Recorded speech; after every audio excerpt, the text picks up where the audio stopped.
Video start करने से पहले आप सभी को एक जानकारी दे दे कि ये वेब नॉवल है, तो इसमें जब तक भाई बहन का खून का रिश्ता ना हो तब तक उनमें कुछ भी हो सकता है। तो ये ध्यान में रखे। अब कहानी पर आते हैं। एपिसोड 86। प्यारी, मैं वापस आ गया हूं। अभय सीईओ के ऑफिस में लौटा और मुस्कुराते हुए बोला, तो तुम्हें पता है कि वापस कैसे आना है? शालिनी के आकर्षक चेहरे पर नाखुशी दिखाई दी और उनके शरीर से गुस्सा झलक रहा था। अभी अभी इमारत के नीचे उन्होंने अपनी आंखों से रूपा सिन्हा को अपने पति को चूमते हुए देखा था। इससे वो बहुत नाराज हुई। अभय की पत्नी के रूप में शालिनी ने पहले कभी उसे चूमा भी नहीं था, लेकिन उस चालाक औरत ने उनके पति को चूम लिया। ये बिल्कुल माफी के लायक नहीं था। प्यारी, ये मेरा असली घर है। मैं जब भी तुम्हें देखता हूं हमेशा खुश होता हूं। अभय ने महिलाओं को मनाने की अपनी तरकीबें अपनाई और शालिनी को खुश करने के लिए पूरी कोशिश की, लेकिन शालिनी बहुत गुस्से में थी और उसकी कोशिशों का कोई फायदा नहीं हुआ। मैं तुमसे पूछती हूं, उस चालाक औरत ने अभी तुम्हें क्यों चुमा? प्यारी, ये मेरी गलती नहीं थी। उस मूर्ख औरत ने मुझे परेशान किया। उसने मेरी मासूमियत को बर्बाद कर दिया, लेकिन मेरे दिल में तुम हमेशा सबसे खूबसूरत हो। शालिनी से माफी पाने के लिए अभय ने रूपा सिन्हा को तुरंत दोषी ठहरा दिया। सच कहें तो जब रूपा सिन्हा ने अभय को चुमा तो उसे बहुत अच्छा लगा, लेकिन वो अपनी पत्नी के सामने ये स्वीकार नहीं कर सकता था। तो फिर मैं तुमसे पूछती हूं, तुमने उसे बहन क्यों कहा? तुम दोनों के बीच इतना करीबी रिश्ता कब बना? शालिनी ने ठंडी मुस्कान के साथ नाखुशी से कहा। हालांकि वो कंपनी की सीईओ थी और रोजाना हजारों मुद्दों को संभालती थी, फिर भी उन्हें सामाजिक रिश्तों की समझ थी।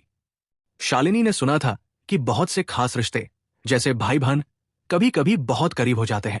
प्यारी, रूपा सिन्हा उस चालाक औरत ने कहा कि अगर मैं उसे अपनी बहन नहीं कहूंगा तो वो हमारी कंपनी से साझेदारी नहीं करेगी। मैंने कंपनी के लिए अपनी इज्जत और ईमानदारी का त्याग किया है। प्यारी, मैंने कंपनी के लिए इतना कुछ छोड़ा, फिर भी तुम मुझ पर कैसे शक कर सकती हो? अभय ने कुछ नकली आंसू बहाए और दयनीय ढंग से कहा, क्या तुमने जो कहा वो सब सच है? शालिनी ने अपनी भौहें उठाई। उनका चेहरा अभी भी संदेह से भरा था। प्यारी, मैं कसम खाता हूं, अगर मैंने झूठ बोला तो मुझ पर आसमान से बिजली गिरे। मैंने कंपनी के लिए अपनी मासूमियत खो दी। मैं पीड़ित हूं। अभय ने ऐसा दिखावा किया जैसे वो बहुत दुखी हो। वो दिखावा करने में इतना माहिर था कि जो कोई उसकी कहानी सुनता वो दुखी हो जाता और जो उसे देखता वो रो पड़ता। अपनी पत्नी से माफी पाने के लिए उसे सचमुच बहुत मेहनत करनी पड़ रही थी। चूंकि महिलाओं को मनाने का उसका तरीका काम नहीं कर रहा था, तो वो सिर्फ दया का कार्ड खेलने की कोशिश कर सकता था। ठीक है, इस बार मैं तुम पर यकीन करूंगी। अगली बार उस चालाक औरत के ज्यादा करीब मत जाना। शालिनी ने अपने लाल होंठ सिकोड़े और नाक सिकोड़ते हुए कहा, लेकिन उनकी आंखों में अभी भी गुस्सा था। समझ गया प्यारी, मैं अपनी मासूमियत तुम्हारे लिए बचा कर रखूंगा और उसे उस मूर्ख औरत को नहीं दूंगा। अभय ने अपनी छाती थपथपाई और ऊंची आवाज में वादा किया। उफ, तुम अपनी मासूमियत मेरे लिए क्यों बचा रहे हो? ये अजीब है। शालिनी बहुत साफ सुथरी थी। उनका दिल किसी की मासूमियत की बात करने में सहज नहीं था। कोई रास्ता नहीं था। साफ सफाई और ठंडे स्वभाव की वजह से वो पुरुषों से नफरत करती थी। प्यारी, क्या अब तुम मुझे माफ कर दोगी? अभय ने दयनीय ढंग से पूछा। नहीं, जाओ और बाजार से मेरे लिए एक वॉशबोर्ड खरीद लाओ। शालिनी ने अपनी भौहें उठाई। उनके लाल होंठ मुड़े और उन्होंने शानदार अंदाज में कहा। उन्होंने दूसरी महिलाओं से सुना था कि अगर पति कोई गलती करता है तो सबसे अच्छी सजा यह है कि उसे वॉशबोर्ड खरीदने को कहा जाए। अगर वो ऐसा एक बार करते हैं तो अगली बार वो वही गलती नहीं करेंगे। अपने पति को उस चालाक औरत के साथ करीबी रिश्ता रखने से रोकने के लिए उन्हें लगा कि चेतावनी के तौर पर अपने पति को सजा देना जरूरी है। प्यारी, चलो वो वॉशबोर्ड नहीं खरीदते। अभय उदास था और थोड़ा परेशान था। जिस चीज की उसे सबसे ज्यादा चिंता थी वो ये थी कि उसकी पत्नी चाहती थी कि वो एक वॉशबोर्ड खरीद ले। दुर्भाग्य से जब भी कोई पुरुष गलती करता है, महिलाएं हमेशा पुरुषों को सजा देने के लिए कुछ न कुछ सोचती हैं। मैं तुम्हें दोपहर को काम से छुट्टी दे दूंगी ताकि तुम एक अच्छा वॉशबोर्ड खरीद सको और रात को उसे घर ले आओ। शालिनी ने अभय की दया भरी हरकत पर कोई ध्यान नहीं दिया। उन्होंने जोर देकर कहा कि उसे वॉशबोर्ड खरीदना चाहिए। प्यारी, क्या हमें सचमुच इसे खरीदना होगा? हाँ, जब तक तुम वॉशबोर्ड खरीदोगे मैं तुम्हें माफ कर दूंगी। ठीक है प्यारी, मैं अभी जाकर इसे खरीदता हूं। अभय ने दया दिखाना बंद किया और वॉशबोर्ड खरीदने चला गया। उसकी पत्नी ने अभी कहा था कि अगर वो वॉशबोर्ड खरीद लेगा तो वो उसे माफ कर देंगी। भले ही उसे वॉशबोर्ड से नफरत थी, लेकिन अपनी पत्नी से माफी पाने के लिए वो सिर्फ एक वॉशबोर्ड ही खरीद सकता था। कौन उम्मीद करता कि शालिनी रूपा सिन्हा को उसे चूमते हुए देख लेंगी? अगर कोई पुरुष गलती करता है तो उसे इसके नतीजे भुगतने पड़ते हैं। दोपहर में काम न करना भी बहुत अच्छी बात थी। अभय ऑफिस से बाहर निकला और बैंक की ओर चला गया। उसे बैंक इसलिए जाना था क्योंकि उसे वॉशबोर्ड खरीदने के लिए पैसे निकालने थे। 10 मिनट बाद अभय एक बैंक में पहुंचा। बैंक में बहुत सारे लोग लाइन में लगे थे। उसने नंबर लिया और लाइन में खड़ा हो गया। अभय के सामने खड़ी लड़की एक सुंदर लड़की थी। पीछे से देखने पर वो लंबी थी और उसके कूल्हे उभरे हुए थे, पैर सीधे थे और उसकी कर्व्स आकर्षक थी। लेकिन क्योंकि लाइन में बहुत ज्यादा लोग थे, उसके पीछे के लोगों ने आगे बढ़कर अभय को उस सुंदर लड़की पर धक्का दे दिया। धम! अभय और उस लड़की का शरीर करीब आ गया। उसने अपने हाथ आगे बढ़ाए और उस लड़की के नितंब को छू लिया। ये नरम और चिकना था, बहुत अच्छा लग रहा था। चूंकि उसके नितंब को छुआ गया था, लड़की का चेहरा बदल गया और वो गुस्से से उस शख्स की ओर देखने लगी जिसने उसके नितंब को छुआ था। नीच, ये तुम हो? सुंदर लड़की ने पलटकर देखा कि जिसने उसके नितंब को छुआ था वो कोई ऐसा था जिसे वो जानती थी और जिससे वो नफरत करती थी। अचानक वो बहुत गुस्से में आ गई। अरे सुंदरी, हमारा रिश्ता किस्मत से जुड़ा है और हम फिर मिले हैं। अभय भी हैरान था। उसने नहीं सोचा था कि वो इस लड़की से यहां मिलेगा। वो लड़की कोई और नहीं बल्कि पुलिस वाली माया राठौर थी। वो मूल रूप से दुश्मन थे। नीच, तुमने मेरे नितंब क्यों छुए? माया राठौर का सुंदर चेहरा सचमुच गुस्से से लाल था। वो बहुत नाराज थी और उसकी नाक सिकुड़ गई थी। उसे लगा कि आज वो वाकई बदकिस्मत है। शायद वो घर से निकलने से पहले दिनचर्या देखना भूल गई थी। वो पहले बैंक से कुछ पैसे निकालना चाहती थी, लेकिन उसने नहीं सोचा था कि वो इस नीच अभय से मिल जाएगी। इस नीच के लिए माया राठौर उससे बहुत नफरत करती थी। जब भी वो उससे मिलती, उसे लगता कि ये एक दुर्भाग्यपूर्ण घटना थी। पिछली बार उसने अपना पहला चुंबन खोया था और इस बार उसके नितंब को छुआ गया था। शायद ये आदमी उसका जन्मजात दुश्मन बनने के लिए किस्मत में था। इस बात ने माया राठौर को गुस्से से भर दिया। माया, मैंने ऐसा जानबूझकर नहीं किया। मेरे पीछे के लोगों ने मुझे धक्का दिया था, इसलिए मैंने गलती से तुम्हारे नितंब को छू लिया। लेकिन सच कहूं तो तुम्हारे नितंब को छूना बहुत अच्छा लगा। अभय ने चिढ़ाते हुए मुस्कुराया और उस स्पर्श का मजा लेने के लिए उसके नितंबों पर नजर डाली। इस पुलिस वाली को उसके लिए परेशानी ढूंढना पसंद था। अभय जब भी उसे देखता तो उसे चिढ़ाता था। एपिसोड 87। नीच, मेरी वंशनाशक किक का स्वाद चखो। माया राठौर के सुंदर चेहरे पर गुस्से की लहर उभर आई। उसका दाहिना पैर अचानक तेज हवा की तरह अभय की जांघों की ओर बढ़ा। इस किक की रफ्तार बहुत तेज थी और यह खास तौर पर पुरुषों के संवेदनशील हिस्से पर वार करने के लिए थी। एक किक से परिवार की विरासत खत्म हो सकती थी। वंशनाशक किक पुलिस स्टेशन में मशहूर थी क्योंकि ये कई अपराधियों का सबसे बुरा सपना थी। माया राठौर ने पहले ही 3 अपराधियों को इस किक से हराया था। यही वजह थी कि वो अपनी सख्ती के लिए जानी जाती थी। माया, तुम बहुत सख्त हो। अगर मेरे अंग टूट गए तो हम भविष्य में अपने छोटे बच्चे कैसे पैदा करेंगे? अभय ने चिढ़ाते हुए मुस्कुराया और अपने पैरों से उसकी किक को रोक लिया। चाहे उसने कितनी भी कोशिश की, वो अपना पैर उसके पैर से छुड़ा नहीं पाई। माया राठौर ने पहले मार्शल आर्ट्स सीखा था।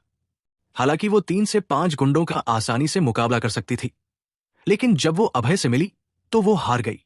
इससे वो बहुत नाराज हो गई। नीच, मुझे छोड़ दो। माया राठौर का सुंदर चेहरा बदल गया और उसने गुस्से से कहा। नहीं। अभय हंसा और उसे छोड़ने का कोई इरादा नहीं था। ये लड़की उसके संवेदनशील हिस्से को नुकसान पहुंचाना चाहती थी। ये बहुत सख्त था। उसे सजा देनी चाहिए और बताना चाहिए कि गलती करने की कीमत क्या होती है। उसने अपनी हथेलियां बढ़ाकर माया राठौर की पिंडली पकड़ ली, जो चिकनी और मुलायम थी, जैसे रेशम को छू रहा हो। इस महिला पुलिसवाली की टांग पतली और लंबी थी। ये प्रिया शर्मा की टांगों के बराबर थी। दोनों सबसे बेहतरीन थी। तुम नीच, मेरा पैर छोड़ दो। ये देखकर कि उसका पैर इस नीच ने पकड़ लिया है, उसकी नाक सिकुड़ गई। वो बहुत गुस्से में थी। ये आदमी न सिर्फ एक नीच था, बल्कि एक गंदा इंसान भी था। वो दिन दहाड़े उसे इस तरह कैसे छेड़ सकता था? उनके आसपास के लोगों ने देखा कि इतनी सुंदर लड़की को अभय छेड़ रहा था। सब उस ओर देखने लगे। उनकी आंखों में जलन की चमक थी। इससे माया राठौर बहुत शर्मिंदा हुई। वो जमीन में कोई दरार ढूंढकर उसमें छिपना चाहती थी। अच्छी बात यह थी कि आज वो छुट्टी पर पैसे निकालने आई थी, इसलिए उसने पुलिस की वर्दी नहीं पहनी थी और सिर्फ आम कपड़े पहने थे। इस वजह से आसपास के लोग उसे पहचान नहीं पाए। धड़ाम, एक गोली की आवाज ने बैंक की शांति को भंग कर दिया और अभय व माया राठौर को भी डरा दिया। काले मास्क से सिर ढके 4 लोग, जिनकी सिर्फ आंखें दिख रही थी, बंदूकें लेकर बैंक में घुस आए। पैसा देश का है, लेकिन जान तुम्हारी है। हमें सिर्फ पैसा चाहिए, जान नहीं। जीना है तो नीचे बैठ जाओ। आगे चल रहे एक आंख वाले आदमी ने ऊंची आवाज में कहा। उसकी आवाज धमकियों से भरी थी। पैसे चाहिए शब्द सुनते ही बैंक में मौजूद सभी लोगों के चेहरे बदल गए। हर तरफ चीख पुकार मच गई।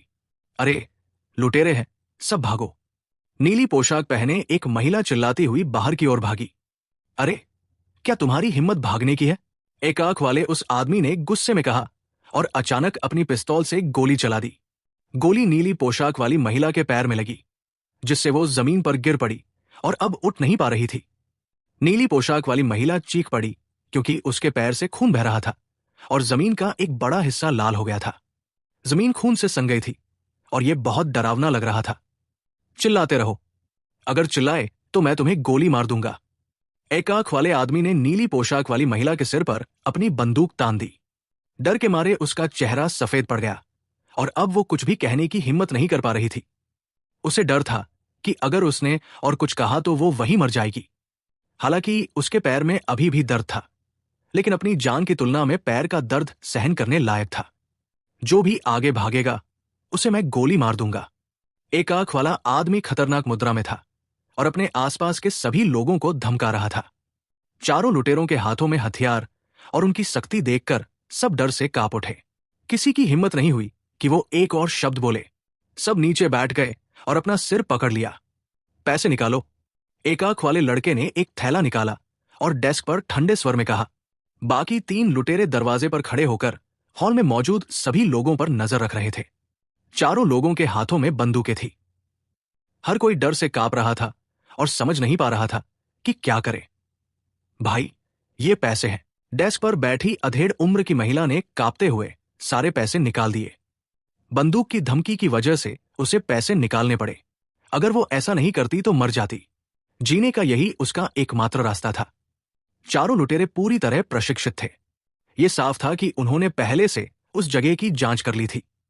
सबको काम बांटा गया था और वो बहुत तेज थे। कुछ ही देर में उनके पास पैसों से भरा एक बड़ा बैग था। ये कम से कम कई करोड़ रुपए का था। ये देखकर कि चारों लुटेरे पैसे लेकर भागने वाले हैं, माया राठौर का चेहरा बदल गया और वो खड़ी होने के लिए तैयार हो गई। लेकिन अगले ही पल उसे अभय ने पकड़ लिया। नीच, मुझे इन लुटेरों को पकड़ना है। तुम मुझे क्यों रोक रहे हो? अभय द्वारा नीचे खींचे जाने की वजह से माया राठौर के चेहरे पर गुस्सा साफ झलक रहा था। ये नीच इतना मूर्ख है, वो उसे लुटेरों को पकड़ने से कैसे रोक सकता है? मैं तुमसे पूछता हूं, उनके पास 4 लोग हैं और सबके पास बंदूकें हैं। क्या तुम सचमुच उन्हें अकेले हरा सकते हो? अभय ने ठंडी मुस्कान के साथ धीमी आवाज में कहा। उसे लगा कि ये महिला पुलिस कुछ ज्यादा ही साहसी है। उसने ताकत का अंतर नहीं देखा। ये चारों अनुभवी लुटेरे लग रहे थे। वो अच्छी तरह प्रशिक्षित थे। अगर वो पहले सैनिक नहीं थे तो किराए के गुंडे थे। ऐसे लोग हमेशा सख्त होते हैं। अगर माया राठौर उनकी ओर भागने की हिम्मत करती तो उसे देखते ही गोली मार दी जाती और वो मर जाती। नीच, मैं एक पुलिस वाली हूं। क्या मैं उन्हें भागते हुए देख सकती हूं? माया राठौर के सुंदर चेहरे पर गुस्सा था। उसकी आवाज में बहुत नाखुशी थी। वो एक पुलिस वाली थी और स्वाभाविक रूप से समझ सकती थी कि ये चारों लुटेरे आम लोग नहीं थे। उनके कुशल तरीकों को देखकर कोई भी समझ सकता था कि वो बार बार अपराध करने वाले थे। लेकिन माया राठौर एक ईमानदार पुलिस वाली थी। भले ही उसे पता था कि खतरा है, वो बस बैठकर नहीं देख सकती थी। ये उसका तरीका नहीं था। मूर्ख लड़की, क्या तुम सोचती हो कि उनके पास सिर्फ बंदूकें हैं? अभय ने धीमी आवाज में कहा। वो अपने लहजे में सावधान था। अगर चारों लुटेरों के पास सिर्फ बंदूकें होती तो अभय उन्हें बहुत पहले हरा देता। ऐसा न कर पाने का एकमात्र कारण यह था कि उसने देखा कि उनके पास विस्फोटक थे। वो विस्फोटक थे। अगर एक भी शख्स इसे फोड़ देता तो बैंक में मौजूद सभी लोग खत्म हो जाते। दीवू, दीवू, दीवू। अचानक सायरन की आवाज गूंजने लगी। किसी ने पुलिस को बुला लिया था और इलाके की सारी पुलिस गाड़ियां वहां आ गई। अंदर जो लुटेरे हैं, सुनो, तुम घिर गए हो, अपने हथियार नीचे रखो और आत्मसमर्पण करो। एक पुलिस अधिकारी ने मेगाफोन के जरिए बैंक के अंदर चिल्लाकर सूचना दी। बैंक के बाहर पुलिस के अलावा 1 दर्जन पुलिसकर्मी बंदूकें ताने खड़े थे। बाहर पुलिस की बात सुनकर माया राठौर का चेहरा खिल उठा। उसे पता था कि उसके साथी यहां हैं। चूंकि उसके साथी यहां थे, उसे इन लुटेरों से डरने की जरूरत नहीं थी। उसने सोचा कि बाहर खड़े दर्जन भर पुलिसकर्मियों के अलावा वो भी अंदर मौजूद 4 लुटेरों से निपटने के लिए काफी होगी। फटाक! माया राठौर अचानक एक शेरनी की तरह जमीन से उछली और अपने सबसे करीब खड़े लुटेरे की ओर कूद पड़ी। उस आदमी को इसकी उम्मीद नहीं थी, इसलिए उसने उसे जमीन पर पटक दिया। माया राठौर ने अपनी बंदूक निकाली और उस आदमी के सिर पर तान दी। उसने जोर से कहा, हिलना मत, वरना मैं गोली मार दूंगी। एपिसोड 88। तुम कौन हो? मेरे भाई को छोड़ दो। ये देखकर कि उसके साथी को माया राठौर ने पकड़ लिया और उसके सिर पर बंदूक तान दी, एक आंख वाले लुटेरे का चेहरा बदल गया और उसने ठंडी आवाज में कहा, मैं एक पुलिस वाली हूं। आप घिरे हुए हैं, अपने हथियार नीचे रख दो। आपके पास जीने का एक रास्ता है, अगर आप विरोध करेंगे तो मर जाएंगे। माया राठौर ने तंज कसा। उसकी आंखें भी ठंडी थी। अपराधियों से निपटने का उसका पहला तरीका उन्हें आत्मसमर्पण के लिए मनाना था। इससे आम लोगों की सुरक्षा सुनिश्चित होती और नुकसान कम होता। तुम एक मूर्ख लड़की हो। अभय जमीन पर बैठ गया और मन ही मन बड़बड़ाया। माया राठौर ने जो किया, उसे देखकर वो हैरान रह गया। ये लोग साफ तौर पर सख्त थे। उन सभी के पास विस्फोटक थे। उनके सामने उसकी बंदूक एक कमजोर हथियार की तरह थी। जैसा कि उम्मीद थी, एक आंख वाले लुटेरे ने टेढ़ी मुस्कान दी और अपनी शर्ट को ऊपर उठाकर अंदर रखे विस्फोटकों को निकाला। ठंडी आवाज में उसने कहा, मेरे भाई को छोड़ दो, वरना मैं इसे फोड़ दूंगा और हम सब मर जाएंगे। आपके पास वो है? माया राठौर का चेहरा बदल गया और उसकी आंखों में डर झलकने लगा। वो जानती थी कि अगर वो शख्स विस्फोटक फोड़ देगा तो पूरी लॉबी उड़ जाएगी। न सिर्फ वो मरेगी, बल्कि यहां मौजूद सैकड़ों लोग भी मर जाएंगे। जिस दिन माया राठौर पुलिस वाली बनी, वो लोगों के लिए अपनी जान देने को तैयार थी। अगर वो अकेली होती तो भी ठीक था, लेकिन यहां इतने लोग थे कि उसने बंदूक चलाने की हिम्मत नहीं की। धप! एक आंख वाले उस लुटेरे ने उसके दाहिने हाथ पर तब वार किया जब वो अभी भी सदमे में थी, जिससे उसकी बंदूक गिर गई। फिर उसने बंदूक उसके सिर पर तान दी और गोली चलाने के लिए तैयार हो गया। भाई, रुक जाओ। अचानक दरवाजे पर खड़े लुटेरे ने कहा, भाई, ये पुलिस वाली है, मैं पहले इसे मार दूंगा, तुम मुझे क्यों रोक रहे हो? एक आंख वाले लुटेरे ने दरवाजे पर खड़े लुटेरे को ठंडी नजर से देखा। वो नाखुश था। भाई, हम पहले से ही पुलिस से घिरे हुए हैं। अगर हम बाहर निकलना चाहते हैं तो हमें एक बंधक चाहिए, और ये पुलिस वाली सबसे अच्छा विकल्प है। ये लुटेरा साफ तौर पर रणनीति में माहिर था। उसने बंधक के जरिए भागने की सोची। नंबर 2, तुम हमारे रणनीति सलाहकार बनने के लायक हो। तुम्हारा दिमाग बहुत तेज है। ठीक है, हम इस पुलिस वाली को बंधक बनाएंगे। चलो बाहर निकलते हैं। एक आंख वाला लुटेरा दूसरे की तारीफ करने लगा। फिर उसने रस्सियां निकाली और माया राठौर को बांध दिया। उसने बंदूक उसके सिर पर तानी और बाहर की ओर चल पड़ा। तुम मूर्ख लड़की, अब कौन हंस रहा है? ये देखकर कि वो लोग माया राठौर को बाहर ले गए, अभय ने उसे बचाने के लिए अपना सिर थोड़ा उठाया। हालांकि वो और माया राठौर अक्सर लड़ते थे, वो जानता था कि ये लड़की एक नेक इंसान है। वो इस लड़की को मौत के मुंह में घसीटते हुए नहीं देखना चाहता था। ठीक उसी वक्त जब अभय उठने को तैयार था, वो फिर से बैठ गया, क्योंकि उसने देखा कि चारों लुटेरे पहले से ही दरवाजे के बाहर थे। अगर वो अब माया राठौर को बचाने जाता तो अपनी असली ताकत जाहिर कर देता, और एक मौका था कि वो विस्फोटकों को फोड़ दे। वो भेड़िया सरगना था। वो पुलिस के सामने अपनी ताकत नहीं दिखाना चाहता था, वरना भविष्य में मुश्किलें होंगी। जो भी हो, मैं माया राठौर को बचाने से पहले थोड़ा इंतजार करूंगा। अभय ने अपनी भौहें सिकोड़ ली। उसने फैसला किया कि वो लुटेरों के माया राठौर को ले जाने के बाद उसे बचाएगा। अरे अरे नहीं, हमारे कप्तान को लुटेरों ने पकड़ लिया। ये देखकर कि एक आंख वाला लुटेरा माया राठौर को बाहर ले गया, बाहर खड़े छोटे बालों वाले पुलिस वाले का चेहरा बदल गया। उसके चेहरे का रंग उड़ गया। लुटेरों, सुनो, हमारे कप्तान को तुरंत छोड़ दो, वरना तुम सब निश्चित रूप से मर जाओगे। पुलिस ने मेगाफोन लिया और एक आंख वाले लुटेरे से ऊंची आवाज में कहा। उसकी आवाज बहुत तेज थी। आसपास के सभी लोगों ने उसे सुन लिया। ये मूर्ख है, अभय ने भौहें सिकोड़ते हुए मन ही मन कहा। इन लुटेरों को सिर्फ इतना पता था कि माया राठौर एक पुलिस वाली है, लेकिन उन्हें नहीं पता था कि वो कप्तान है। अब जब इन लोगों को पता चल गया कि वो कप्तान है, वो उसे कभी नहीं छोड़ेंगे। ये एक अहम बंधक थी जिसे वो कहीं और नहीं पा सकते थे। जब तक वो बेवकूफ नहीं थे, वो उसे जाने नहीं देंगे। हकीकत वही थी जैसा अभय ने सोचा था। पुलिस वाले की बात सुनकर चारों लुटेरे बहुत खुश हुए। बड़े भाई, हम जीत गए। ये कप्तान है, हम इसे बंधक बनाकर आसानी से निकल सकते हैं। दूसरे लुटेरे ने उत्साह से कहा।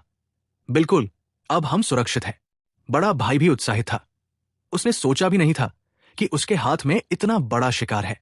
माया राठौर ने बिना कुछ कहे उस पुलिस वाले को देखा। वो इतने गुस्से में थी कि वो उसे सबक सिखाना चाहती थी। वो इतना नाकाम था। बस कट, मेरी बात सुनो। अभी हमारे लिए एक गाड़ी तैयार करो, वरना मैं इसे मार दूंगा। एक आंख वाले लुटेरे ने माया राठौर के सिर पर बंदूक तान दी और धमकी दी। हमारे कप्तान को चोट मत पहुंचाओ, मैं अभी तुम्हारे लिए एक गाड़ी ढूंढता हूं। एक आंख वाले लुटेरे के चेहरे पर खतरनाक भाव देखकर पुलिस वाला हैरान रह गया। उसे पता था कि अगर उसने उनकी बात नहीं मानी तो कप्तान की जान जा सकती है। कुछ ही देर में एक वैन तैयार हो गई। चारों लुटेरों ने माया राठौर और पैसों से भरे बैग को वैन में डाल दिया और सबकी आंखों के सामने भाग गए।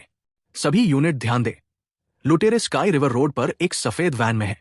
सब लोग उन पर नजर रखें और उन्हें रोकें, लेकिन उन्हें चौंकाए नहीं। हमारा कप्तान उनके साथ है। छोटे कद के पुलिस वाले ने अपनी वॉकी टॉकी निकाली और हर यूनिट को सूचना दी। तुरंत ही ये संदेश पाने वाली हर यूनिट ने सफेद वैन का पीछा शुरू कर दिया। अभय चुपचाप बैंक से बाहर निकला और फिर एक मोटरसाइकिल पर सवार होकर वैन का पीछा करने लगा। वो थोड़ा देर से बाहर आया था, इसलिए उसे सिर्फ इतना पता था कि वैन स्काई रिवर रोड की ओर गई है, तो वो उसी ओर चल पड़ा। लेकिन जब वो स्काई रिवर रोड पर पहुंचा तो उसे एक खाली वैन मिली जिसे कई पुलिसकर्मियों ने घेर रखा था। पूछताछ करने पर अभय को पता चला कि चारों लुटेरे बहुत सावधान थे और उनसे मिलने कोई आया था। अपनी यात्रा के बीच में वो किसी दूसरी गाड़ी में भाग गए और इस खाली वैन को पीछे छोड़ दिया। स्काई रिवर चौराहे पर 4 सड़कें थी, 4 अलग अलग दिशाओं में। कुछ शहर के केंद्र की ओर जाती थी, कुछ गांवों की ओर और एक शहर के बाहरी इलाके की ओर। पुलिस ने स्थिति का विश्लेषण करने के बाद सोचा कि चारों लुटेरे गांवों की ओर गए हैं, इसलिए वो सब गांवों की ओर चल पड़े और गांव की ओर जाने वाली सड़क पर टायरों के साफ निशान थे। ये साफ था कि वो किसी गाड़ी के निशान थे। नहीं, वो गांवों में नहीं गए, उन्हें शहर वापस जाना चाहिए था। अभय वैन के चारों ओर खड़ा था, हवा को सूंघ रहा था और खुद से कह रहा था। उसकी नाक बहुत संवेदनशील थी। जब माया राठौर को बंधक बनाया गया तो उसने उसके शरीर पर कुछ खास पाउडर छिड़क दिया था। उस खास पाउडर की गंध के जरिए अभय दिशाओं में अंतर कर सकता था और वो गंध शहर में वापस जाने वाली सड़क पर सबसे तेज थी। एक समझदार इंसान ने एक बार कहा था, सबसे खतरनाक जगह कभी कभी सबसे सुरक्षित जगह होती है। ये लुटेरे न सिर्फ सख्त थे बल्कि चालाक भी थे। ये खाली वैन और गांव की ओर जाने वाले गाड़ी के निशान सब छलावा थे। ये सब नकली था। अभय हल्के से मुस्कुराया और शहर में वापस जाने के लिए मुड़ गया। एपिसोड 89। इस समय एक नदी के किनारे एक सुनसान इमारत में माया राठौर का शरीर बंधा हुआ जमीन पर पड़ा था। उसका सुंदर चेहरा पीला पड़ गया था। क्या तुम जानते हो मैं कौन हूं? मुझे जल्दी छोड़ दो। माया राठौर की खूबसूरत आंखें झपक उठीं। उसने अपने दिल में डर को दबाते हुए ऊंची आवाज में कहा, उस पुलिस वाले ने अभी अभी तुम्हें अपना कप्तान बताया है। पूरे पूर्वांचल शहर में सिर्फ एक महिला कप्तान है, तो तुम सख्त पुलिस वाली माया राठौर हो। एक आंख वाला बड़ा लुटेरा हंसा। उस मुस्कान से उसकी आंखें और भी क्रूर लग रही थी।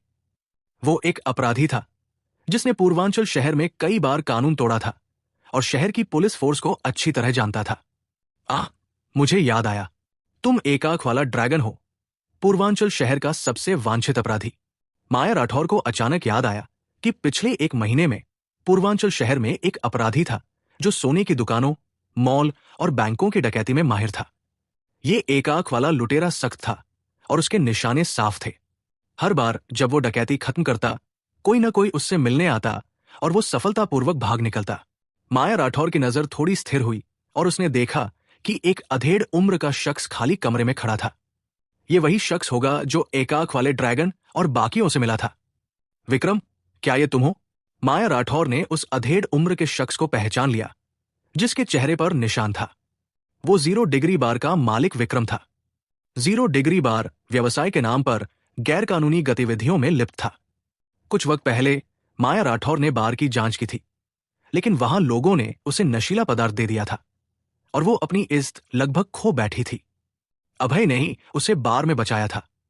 उसके बाद माया राठौर पुलिस को लेकर बार को बंद कराने गई थी, लेकिन मालिक विक्रम भाग निकला था। प्यारी कप्तान राठौर, मुझे उम्मीद नहीं थी कि इस बार मैं तुम्हें बांध पाऊंगा। विक्रम ने माया राठौर को नफरत भरी नजरों से देखा। उसका चेहरा गुस्से से भरा था। विक्रम इस पुलिस वाली से बहुत नाराज था। ऐसा इसलिए था क्योंकि वो पिछली बार इस पुलिस वाली को हराना चाहता था, लेकिन अभय ने उसे नीचे से लात मार दी थी। कमर के नीचे लात लगने से उसका गुस्सा बहुत बढ़ गया था। उसे बदला लेना था और इस पुलिस वाली पर अपना गुस्सा निकालना था। एक आंख वाले भाई, ये लड़की बहुत सुंदर है, इसे मारना कितना नुकसान होगा? हम इसके साथ मजे ले सकते हैं। चोट के निशान वाला विक्रम मुस्कुराते हुए एक आंख वाले लुटेरे से बोला। हाँ भाई, ये लड़की बहुत खूबसूरत है, हम इसके साथ मजा कर सकते हैं और तस्वीरें ले सकते हैं ताकि हम भविष्य में भी इसका आनंद ले सकें। 4 लुटेरों में से दूसरे ने शरारती मुस्कान दिखाते हुए कहा। वो वास्तव में चारों में सबसे चालाक था, जिसके पास माया राठौर को न सिर्फ छूने बल्कि उसकी तस्वीरें रखने की खतरनाक योजना थी। विक्रम, नंबर 2, तुम सही हो। इतनी सुंदर लड़की को मारना अफसोस की बात है। इसके साथ मजा लो और तस्वीरें लो। एक आंख वाला लुटेरा ठंडी मुस्कान के साथ बोला और शरारती ढंग से मुस्कुराया। ये बुरे लोग नियमों की परवाह नहीं करते थे और गलत काम करते थे। उन्हें इस तरह के काम में सबसे ज्यादा मजा आता था। एक आंख वाले लुटेरे की बातें सुनकर माया राठौर का चेहरा पीला पड़ गया। उसकी आंखों में डर की चमक दिखाई दी। उसे किसी भी चीज से डर नहीं था, सिवाय इन दरिंदों द्वारा एक एक करके उसकी इज्जत लूटने के डर के। ये नीच लोग उसकी तस्वीरें भी लेना चाहते थे। शायद उसे यकीन नहीं था कि वो मर भी जाएगी। माया राठौर की एक खास पहचान थी। वो आमतौर पर यह बात नहीं बताना चाहती थी, लेकिन खुद को बचाने और लुटेरों को डराने के लिए उसने सोचा कि उसे ये बात कह देनी चाहिए। सुनो, मेरे पिता पूर्वांचल शहर की आपराधिक पुलिस फोर्स के प्रमुख हैं। अगर तुमने मुझे छूने की हिम्मत की तो वो तुम्हें माफ नहीं करेंगे। एक आंख वाले लुटेरे की शरारती मुस्कान और बाकियों को देखकर माया राठौर ने आखिरकार अपनी पहचान बता दी और उन्हें डराने की कोशिश की। आखिरकार आपराधिक पुलिस का प्रमुख अपराधियों के लिए एक बड़ा डर था। क्या प्रमुख की बेटी? एक आंख वाले लुटेरे के चेहरे का भाव बदल गया और उसकी आंखों में भारीपन झलकने लगा। अगर उसके सामने खड़ी महिला कोई आम इंसान होती तो उसे मारने में कोई दिक्कत नहीं होती, लेकिन सामने वाली शख्स पुलिस निदेशक की बेटी थी। ये इतनी बड़ी पहचान थी। अगर वो इसे ठीक से नहीं संभालते तो इसके गंभीर नतीजे हो सकते थे। न सिर्फ एक आंख वाले लुटेरे को, बल्कि विक्रम और बाकी कुछ लोगों के चेहरों पर भी हैरानी थी। साफ था कि माया राठौर की पहचान ने उन्हें परेशान कर दिया था। भाई, अब क्या करें? क्या आपको लगता है कि निदेशक हमें माफ कर देंगे, भले ही हम इस लड़की को छोड़ दें? नंबर 2 का चेहरा काला पड़ गया और उसने एक आंख वाले लुटेरे से कहा, भाई, हमने बहुत सारे मामले किए हैं। अगर हम एक और कर ले तो कोई बात नहीं। एक बार जब हम इसे खत्म कर लेंगे तो हम पूर्वांचल शहर छोड़ देंगे। कोई हमें पकड़ नहीं सकता। विक्रम ने हल्के से मुस्कुराते हुए एक आंख वाले लुटेरे से कहा। विक्रम माया राठौर से बहुत नफरत करता था और उसे जान से मारना चाहता था। इस औरत ने उसकी जिंदगी बर्बाद कर दी थी, उसका बार बंद करवा दिया था। वो खुद पुलिस से वांछित था और कुत्ते की तरह जी रहा था। वो बदला लेना चाहता था। ठीक है, मैं तुम्हारी बात सुनता हूं। एक आंख वाला लुटेरा ठंडे स्वर में मुस्कुराया और नंबर 2 व विक्रम के सुझाव को मानने लगा। वो एक अपराधी था जिसने अनगिनत गलत काम किए थे। एक दिन में कुछ भी गलत न करने पर उसे बेचैनी होती थी। हाँ, पुलिस निदेशक की बेटी, मैंने पहले कभी इसके साथ मजा नहीं लिया। मुझे आज ये कोशिश करनी है। नंबर 2, कैमरा लाओ, मैं इसकी तस्वीरें ले रहा हूं। एक आंख वाला लुटेरा शरारती मुस्कान के साथ बोला और माया राठौर की ओर बढ़ा।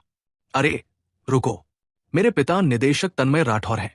माया राठौर का चेहरा पीला पड़ गया था। उसकी आंखें डर से भरी थी। वो भागना चाहती थी, लेकिन उसका शरीर बंधा हुआ था और वो बिल्कुल हिल नहीं सकती थी। निश्चित रूप से तन्मय राठौर पूर्वांचल शहर में पुलिस फोर्स के निदेशक थे और उनके पास बहुत ताकत व रुतबा था। उन्होंने अनगिनत अपराधियों को पकड़ा था और उन्हें अपराधियों के लिए एक डर के रूप में जाना जाता था। ये नीच लोग तन्मय राठौर का नाम सुनकर थोड़ा डरते और झुकते थे। माया राठौर इन लुटेरों को अपने बड़े नाम से डराना चाहती थी, लेकिन उसे नहीं पता था कि इन लुटेरों को तन्मय राठौर की बिल्कुल परवाह नहीं थी। ये लुटेरे कोई आम गुंडे नहीं थे। ये सख्त अपराधी थे जिन्हें सिर्फ पैसे और औरतों से मतलब था। माया राठौर, भले ही तुम्हारे पिता बहुत ताकतवर हों, लेकिन जब हमारा काम पूरा हो जाएगा तो हम चले जाएंगे। दुनिया बहुत बड़ी है, वो हमें पकड़ नहीं पाएंगे। एक आंख वाला लुटेरा ठंडी मुस्कान के साथ बोला। उसका चेहरा क्रूर था। फिर एक आंख वाले लुटेरे ने अपने कपड़े उतारना शुरू कर दिए। वो नेता था तो स्वाभाविक रूप से वो पहले माया राठौर को छूना चाहता था। विक्रम ने कैमरा लिया और तस्वीरें खींचने के लिए तैयार हो गया। उसकी मर्दानगी खराब हो चुकी थी और वो कुछ नहीं कर सकता था, लेकिन वो तस्वीरें लेना चाहता था और इस औरत से बदला लेना चाहता था। वो उसकी इज्जत को बर्बाद करना चाहता था। मास्क पहने बाकी 3 लुटेरे शरारती ढंग से मुस्कुराए और कपड़े उतारकर माया राठौर की ओर बढ़ने लगे। कोई मेरी मदद कर सकता है? माया राठौर का खूबसूरत चेहरा पीला पड़ गया था और उसकी आंखें निराशा से भरी थी। ऐसा लग रहा था जैसे उसने अपनी बुरी किस्मत देख ली हो। वो नाखुश थी, गुस्से में थी, लेकिन मजबूर थी। इस खतरनाक पल में किसी तरह माया राठौर के दिमाग में एक शख्स का ख्याल आया और वो कोई और नहीं बल्कि अभय था। उसे उम्मीद थी कि अभय आएगा और उसे बचा लेगा, लेकिन उसे लगा कि ये असंभव है, क्योंकि ये लुटेरे रास्ते में ही गाड़ी बदल लेते हैं और उनके साथ मिलने वाले लोग भी होते हैं। आम लोगों को इसका पता लगाना मुश्किल था। उसे अचानक थोड़ा अफसोस हुआ कि वो अभी भी कुंवारी है। अगर उसे पहले पता होता तो वो किसी दोस्त को ढूंढकर अपनी मर्जी से आगे बढ़ती, लेकिन अब ये इन नीच लोगों द्वारा बर्बाद हो जाएगा। वो बहुत निराश थी। तुम नीच हो, इतनी सुंदर लड़की की इज्जत लूटने की तुम्हारी हिम्मत कैसे हुई? अचानक खिड़की के बाहर से एक धीमी आवाज आई। कौन कौन है वहां? एक आंख वाले लुटेरे के चेहरे का भाव बदल गया और वो ऊंची आवाज में बोला। कोई उसकी पीठ के पीछे आया, लेकिन उसे इसका एहसास नहीं हुआ, जिससे वो हैरान रह गया। हां, देखो, तुम बदसूरत हो और तुम्हारी सिर्फ एक आंख है। लोगों को मत डराओ। क्या तुम्हारी मां ने तुम्हें नहीं बताया कि ऐसे लोगों को इधर उधर नहीं घूमना चाहिए? अभय का शरीर हिला और वो खिड़की से अंदर कूद गया, एक आंख वाले लुटेरे की आलोचना करते हुए। एपिसोड 90। क्या बकवास है? तुम कौन हो? तुमने मेरा अपमान करने की हिम्मत की? क्या तुम मरना चाहते हो? अभय से अपनी शक्ल का अपमान सुनने के बाद एक आंख वाले लुटेरे ने ठंडी प्रतिक्रिया दी। जैसा कि कहावत है, मारो लेकिन चेहरे पर नहीं, मजाक बनाओ लेकिन कमजोरी पर नहीं। अपनी एक आंख की वजह से मजाक का पात्र बनना उस लुटेरे के लिए सबसे बड़ी कमजोरी थी। अभय ने उसे सबके सामने इस तरह बेइज्जत किया। उसकी एक आंख की वजह से उसे बदसूरत कहा, जिससे वो बहुत गुस्से में आ गया। मुझे अपना परिचय देने दो। मैं अभय सिंह हूं, माया राठौर का दोस्त। मैं आज उसे बचाने के लिए यहां हूं। मैं तुम लोगों को एक मौका दूंगा। उसे अभी छोड़ दो, अपने हाथ तोड़ दो और मैं तुम्हें जिंदा छोड़ दूंगा। अपने हाथ पीठ के पीछे रखकर अभय ने आत्मविश्वास से कहा। यह सुनकर कि अभय माया राठौर को बचाना चाहता था और वो ये भी चाहता था कि वो लुटेरे अपने हाथ तोड़ दें, एक आंख वाला लुटेरा मजाकिया अंदाज में हंस पड़ा। उस लुटेरे को लगा कि आज उसका दिन खराब है, क्योंकि उसे ऐसे दिखावटी आदमी से मिलना पड़ा। वो खुद को क्या समझ रहा था? कोई सुपर हीरो? लड़के, मैं तुम्हें तुम्हारी दिखावटी हरकतों के लिए पूरे नंबर दूंगा, लेकिन हम यहां 5 लोग हैं और तुम अकेले हो। क्या तुम सचमुच सोचते हो कि तुम उसे बचा सकते हो? एक आंख वाला लुटेरा ठाके लगाते हुए जोर से हंसा। उसने सोचा कि अभय को अपनी ताकत का सही अंदाजा नहीं है। हर जगह मूर्ख लोग हैं, खास तौर पर इस साल। उस लुटेरे ने इस नीच को कड़ा सबक सिखाने का फैसला किया। अभय, अभी चले जाओ। मुझे बचाने की कोशिश मत करो, पहले खुद को बचाओ। इनके पास बंदूकें हैं, तुम इनका मुकाबला नहीं कर सकते। माया राठौर के खूबसूरत चेहरे पर घबराहट थी जब वो अभय पर चिल्लाई। जब अभय यहां नहीं था, वो चाहती थी कि अभय आए, लेकिन जब वो आ गया तो वो बस यही चाहती थी कि वो चला जाए। वो साफ तौर पर जानती थी कि इन अपहरणकर्ताओं के पास न सिर्फ बंदूकें थी, बल्कि विस्फोटक भी थे। अभय निश्चित रूप से इन सख्त बदमाशों का मुकाबला नहीं कर सकता था। अभय, तुम बहुत मूर्ख हो। तुम्हें मुझे बचाने के लिए किसी को ढूंढना चाहिए था, न कि यूं ही लापरवाही से यहां आना चाहिए था। उसके खूबसूरत चेहरे पर निराशा थी। उसे पता था कि वो और अभय दोनों मरने वाले हैं। ये गुंडे किसी भी हाल में उन्हें जिंदा नहीं छोड़ेंगे। माया, चिंता मत करो। ये एक आंख वाला कचरा मेरे स्तर के आसपास भी नहीं है। अभय ने मुस्कुराते हुए माया राठौर को आंख मारी। वो पहले ही इनसे छुटकारा पाना चाहता था जब वो बैंक में थे, लेकिन उसने अपनी असली ताकत छिपाने का फैसला किया था। अब जब कोई बाहर का शख्स नहीं था, इन लोगों से छुटकारा पाने में उसके पास कोई और विचार नहीं था। भेड़िया सरगना के लिए 50 लोग भी उसका मुकाबला नहीं कर सकते थे। तुमने मुझे एक आंख वाला कचरा कहने की हिम्मत की? तुम मरना चाहते हो। लुटेरा गुस्से में आ गया। उसकी आंखों में हत्या की चाहत चमक उठी। अभय ने उसकी हद पार कर दी। उसकी एक आंख का मजाक उड़ाया। उसने मन में कसम खाई कि वो अभय के शरीर का हर हिस्सा तोड़ देगा और उसे अपनी हर बात का पछतावा करवाएगा। वो लुटेरा एक शेर की तरह आगे बढ़ा और तेज गति से अभय की ओर झपटा। उसने जोर से चिल्लाते हुए अपनी दाहिनी मुट्ठी उठाई और अभय पर निशाना साधा। इस हरकत के साथ एक तेज आवाज भी आई। मुक्का इतना ताकतवर था कि ऐसा लगा जैसे हवा में धमाका हुआ। उस लुटेरे के पास वाकई बहुत ताकत थी। आप सिर्फ एक मुक्के से ही बता सकते थे। अभय ने बिजली की गति से उस लुटेरे को लात मारी और सीधे उसके पेट पर मारा। उसकी रफ्तार एक आंख वाले लुटेरे से भी ज्यादा थी। धड़ाम! लुटेरे का शरीर पीछे की ओर उछला जैसे कोई गोली बैरल से निकली हो। वो दीवार से टकराया और नीचे गिर गया। सिर्फ एक लात से वो लुटेरा हार गया। कमरा शांत हो गया। सब लोग अविश्वास से अभय को देख रहे थे। कितनी ताकतवर किक! माया राठौर का चेहरा हैरानी से भर गया। अभय की ओर उसकी नजर में तारीफ की चमक थी। ये एक आंख वाला लुटेरा कोई आम गुंडा नहीं था। वो पूर्वांचल शहर का सबसे बड़ा वांछित अपराधी था, सबसे ताकतवर और सबसे खतरनाक। यहां तक कि पुलिस की सशस्त्र टुकड़ी भी उसका मुकाबला नहीं कर सकती थी। लेकिन अभी, जिसे 4-5 सशस्त्र पुलिसकर्मी भी नहीं हरा सके, वो अभय की एक लात से हार गया। खांसी, खांसी! वो लुटेरा खांसते खांसते खून से लथपथ हो गया और उठने की कोशिश करने लगा। उसका चेहरा डर से भरा था। वो जानता था कि उसने गलत शख्स से पंगा ले लिया। उसके सामने वाला लड़का बहुत ताकतवर था और उसका कोई मुकाबला नहीं था। लड़के, तुम ताकतवर हो तो क्या?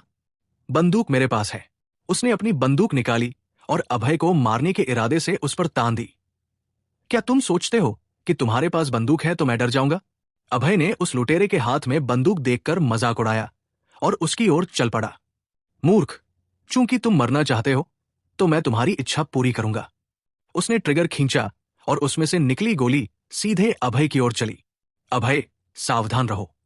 जब उसने देखा कि लुटेरे ने सचमुच ट्रिगर खींच लिया, माया राठौर चीख पड़ी। वो बुरी तरह डर गई। अभय उसे बचाने आया था।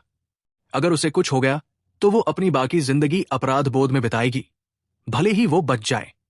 अभय ने एक झटके में अपना शरीर बाई ओर झुकाया और तुरंत गोली से बच गया। क्या वो गोली से कैसे बच सकता है? वो लुटेरा सचमुच हैरान रह गया। क्या वो इंसान भी है, गोली से बचने में सक्षम? उस पल हर कोई हैरान था। अभय एक तेज हवा की तरह आगे बढ़ा और एक पल में एक आंख वाले लुटेरे के सामने पहुंच गया। उस लुटेरे ने फिर से अपनी बंदूक उठाई और गोली चलाना चाहा, लेकिन अभय ने तेजी से बंदूक पकड़ ली और एक झटके से उसे कुचलकर धातु का बेकार टुकड़ा बना दिया। अभय ने उस लुटेरे का गला पकड़ लिया और एक झटके में उसकी सख्ती को खत्म कर दिया। उसकी आंखों में अभी भी नफरत थी। वो इस तरह मरना नहीं चाहता था। उसने कभी नहीं सोचा था कि इतने लंबे समय तक पूर्वांचल शहर पर हुकूमत करने के बाद वो ऐसे नौजवान के हाथों मर जाएगा।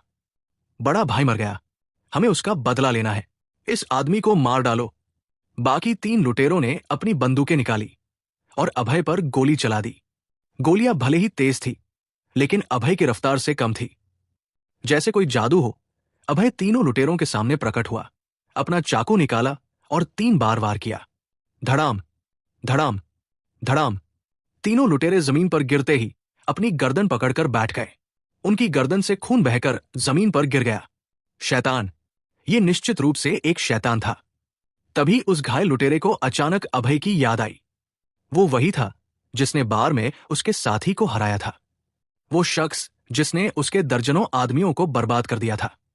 रुरुको, अगर तुम और करीब आए तो मैं विस्फोटक फोड़ दूंगा और हम सब मर जाएंगे।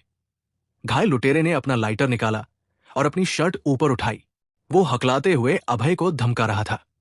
जब उसने उस लुटेरे के शरीर पर विस्फोटक देखा, माया राठौर के चेहरे का भाव बदल गया। जब वो लोग आए थे, सबने अपने हथियार उतार दिए थे, सिवाय इस लुटेरे के, जो सबसे बड़ा खतरा बन गया था। लेकिन साफ था कि अभय उस लुटेरे की धमकी से डरा नहीं था और वो ठंडे भाव से मुस्कुरा रहा था।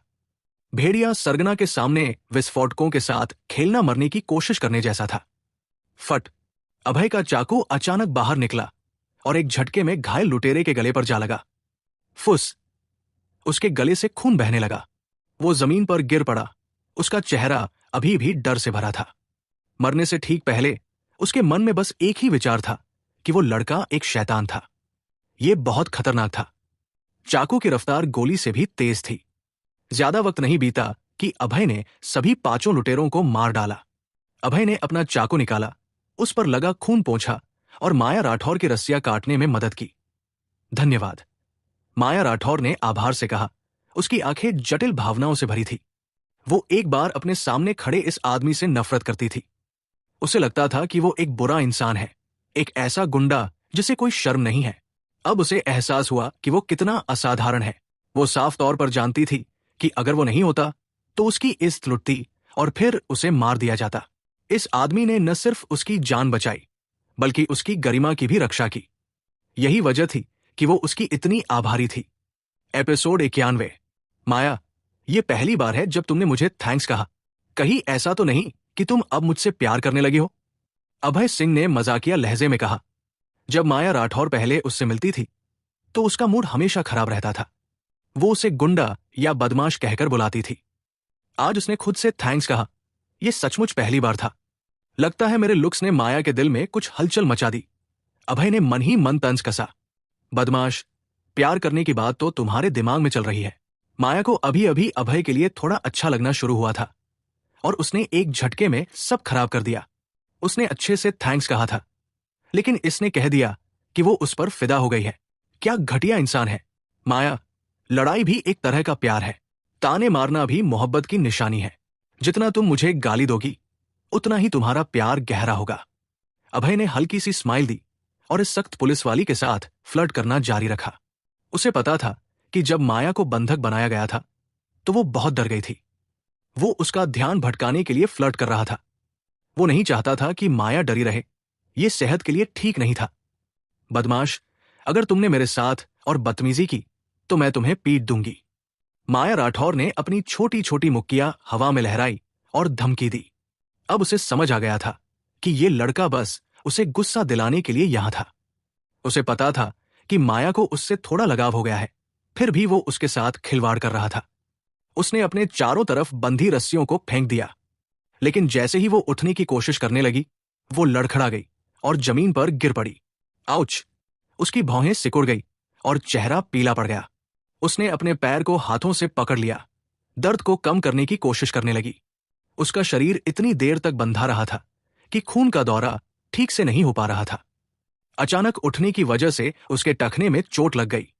माया, मैं तुम्हारे पैर को मल दूं? अभय ने नरम स्माइल के साथ कहा। उसने माया के टखने की चोट देखी थी। चोट ज्यादा गहरी नहीं थी। नहीं, मैं खुद मलूंगी। माया ने सिर हिलाया और फट से मना कर दिया। उसे पता था कि अभय के इरादे शुद्ध नहीं हैं। वो बस उसके खूबसूरत पैरों को छूना चाहता है। उसने धीरे से अपने पैर को दबाया। उसके पैर छोटे और सुंदर थे, एक हल्की चमक के साथ। कोई भी पैरों का शौकीन इन पैरों को देखकर पागल हो सकता था, लेकिन इस वक्त उन खूबसूरत पैरों पर एक नीला निशान पड़ गया था। दर्द बहुत था। उसने अपने पैर को और मला तो उसकी भौहें और सिकुड़ गई। उसने कभी मेडिसिन नहीं पढ़ी थी और उसे यह भी नहीं पता था कि चोट कहाँ लगी है। माया, तुम्हारी हड्डी थोड़ी खिसक गई है, मुझे मलने दो। अभय ने फिर से स्माइल दी और दोबारा मदद की पेशकश की। तुम्हें कैसे पता कि हड्डी खिसक गई है? क्योंकि मैं वर्ल्ड क्लास डॉक्टर हूं। बकवास। सारे वर्ल्ड क्लास डॉक्टर 50 से 60 साल के होते हैं। तुम इतने जवान हो, कैसे वर्ल्ड क्लास डॉक्टर बन सकते हो? माया ने अपना खूबसूरत सिर हिलाया। उसकी आंखों में यकीन नहीं था। उसके हिसाब से वर्ल्ड क्लास डॉक्टर वो होते हैं जो उम्रदराज हो, जिन्होंने ढेर सारे मरीज देखे हों और सालों का तजुर्बा लिया हो। लेकिन अभय ज्यादा से ज्यादा 25 साल का था। ऐसा शख्स वर्ल्ड क्लास कैसे हो सकता है? कोई भी इस झूठ पर यकीन नहीं करेगा। माया, बस 2 मिनट मुझे मलने दो। अगर ठीक नहीं हुआ तो मैं रुक जाऊंगा। अभय ने आत्मविश्वास के साथ स्माइल करते हुए कहा। उसे अपनी स्किल्स पर पूरा भरोसा था।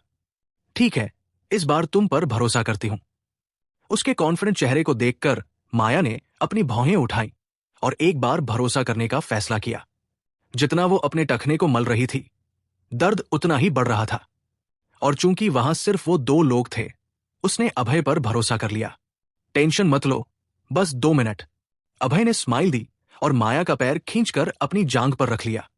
उसकी हरकत से माया का चेहरा लाल हो गया और उसका दिल धड़कने लगा। ये लड़का सच में उसका फायदा उठाने की हिम्मत कर रहा है। माया ने दांत भींचते हुए सोचा, क्या खूबसूरत छोटा पैर है। अभय ने माया के नन्हे पैर को गौर से देखा। उसे बहुत मजा आ रहा था। उसके छोटे पैर, चिकने और चमकदार, वो इन्हें छोड़ना ही नहीं चाहता था। उसने सोचा कि माया न सिर्फ खूबसूरत है, बल्कि उसका फिगर भी कमाल का है। यहां तक कि उसके पैर भी बेस्ट है। उसकी कमजोरी बस उसका गुस्सैल स्वभाव और फ्लैट चेस्ट है। बदमाश, क्या देख रहे हो? जल्दी मलो, माया ने गुस्से से कहा। जब उसने देखा कि अभय उसके पैरों को पागलों की तरह घूर रहा है, उसका चेहरा थोड़ा लाल हो गया। ये लड़का, मैं तो पहले तुम्हारी शुक्रगुजार थी, लेकिन तुमने अच्छा बनने की बजाय मेरा फायदा उठाने का सोचा। अरे सॉरी, थोड़ा डिस्ट्रैक्ट हो गया, अभी मलता हूं। अभय ने उसका पैर पकड़ा और मलना शुरू किया। जिन जगहों को उसने मला, वो एक्यूपंक्चर पॉइंट्स थे, खून के दौर को ठीक करने में मददगार। और एक ट्विस्ट के साथ उसने हड्डी को सही जगह पर सेट कर दिया। अचानक माया के टखने को आराम मिला। खून का दौर शुरू हुआ और नीला निशान गायब हो गया। दर्द भी खत्म हो गया, लेकिन वो थोड़ी कंफ्यूज हो गई। टखना ठीक हो गया तो ये लड़का अभी भी क्यों मल रहा है? क्या बदमाश है, फिर से फायदा उठा रहा है। उसने गुस्से में सोचा। मेरा पैर ठीक हो गया है, अब छोड़ दो। उसकी पलकें झपकी और उसने गुस्से से अभय को घूरते हुए जोर से कहा, माया, भले ही दर्द चला गया हो, थोड़ा और मलना चाहिए, हीलिंग प्रोसेस के लिए अच्छा है। अभय ने बड़े ढंग से कहा। उसके हाथ अभी भी पैर को मल रहे थे। सच तो यह था कि माया का पैर ठीक हो चुका था। वो बस छोड़ना नहीं चाहता था।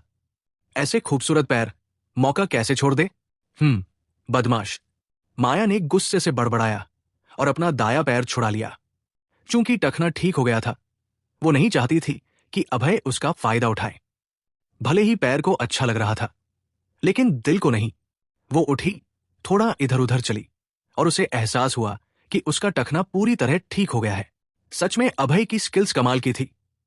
माया राठौर एक पुलिस वाली थी, तो उसे अक्सर चोट लगती थी।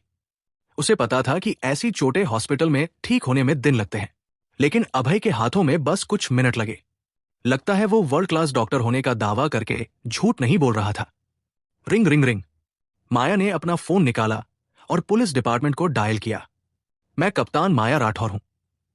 यहां खाली बिल्डिंग में क्रिमिनल्स हैं, फटाफट टीम भेजो। माया, तुमने पुलिस बुला ली? हां, यहां लाखों रुपए पड़े हैं, इन्हें बैंक में वापस करना है। भले ही क्रिमिनल्स मर गए हों, लेकिन उनकी पहचान चेक करनी होगी। ओह, तो पुलिस आ रही है, मैं निकलता हूं। अभय ने हाथ हिलाया और जाने की तैयारी की।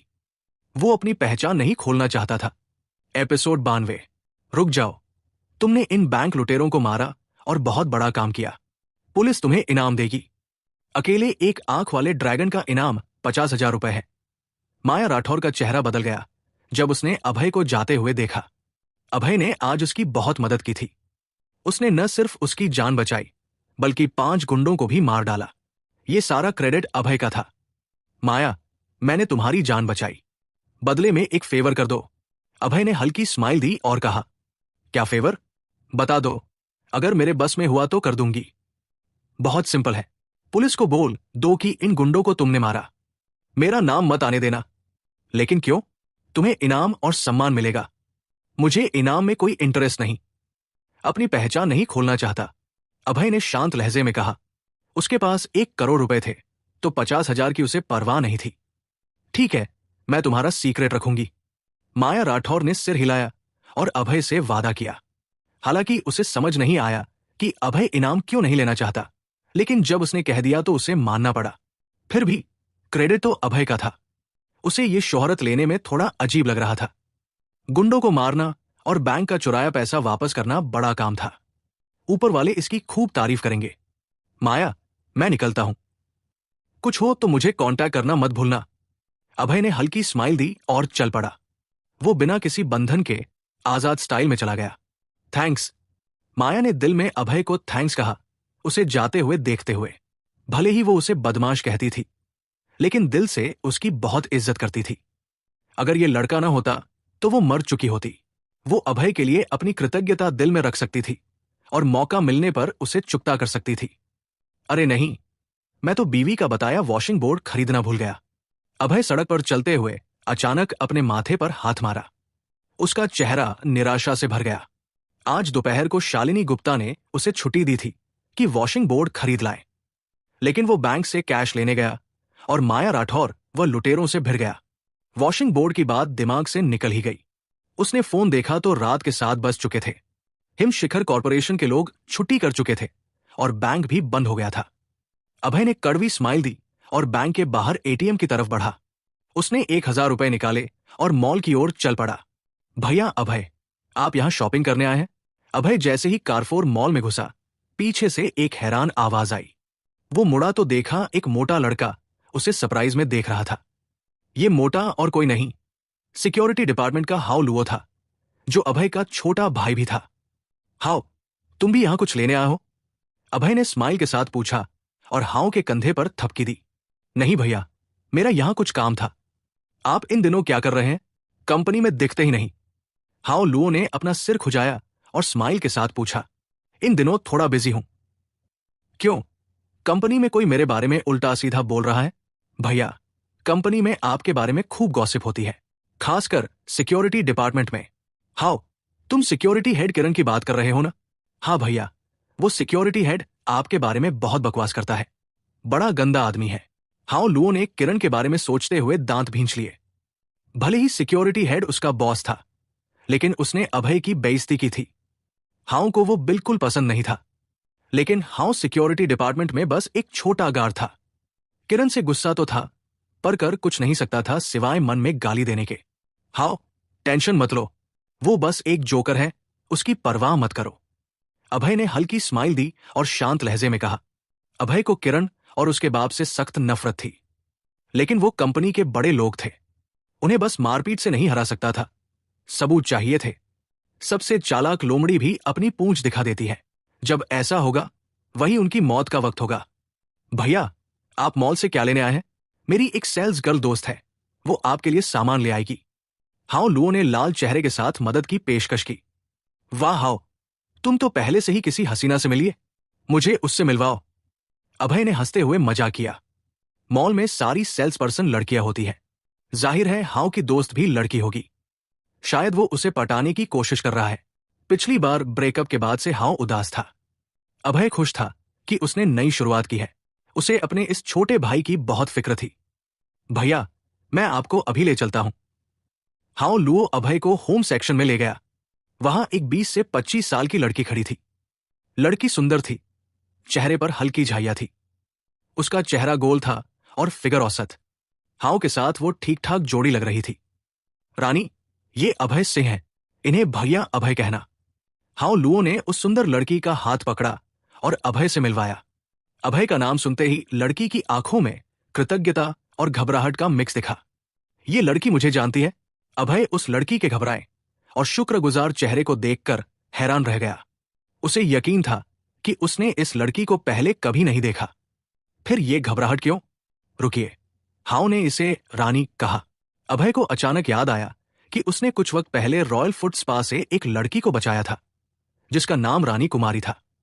अभय को बाद में पुलिस ने पकड़ लिया था और वो उस रानी से नहीं मिल पाया था। लेकिन पुलिस की गाड़ी में चढ़ते वक्त उसने एक लड़की की झलक देखी थी, जो इस लड़की से मिलती जुलती थी। हाउ, मुझे आइसक्रीम खानी है, जाओ एक ले आओ। अभय ने हल्की स्माइल दी और हाउ से आइसक्रीम लाने को कहा। वो इस लड़की से अकेले में बात करना चाहता था। ठीक है भैया, मैं अभी लाता हूं। हाउ लुओ अभय की हर बात मानता था। भैया को आइसक्रीम चाहिए थी, तो वो फटाफट लेने चला गया। तुम मुझे जानते हो?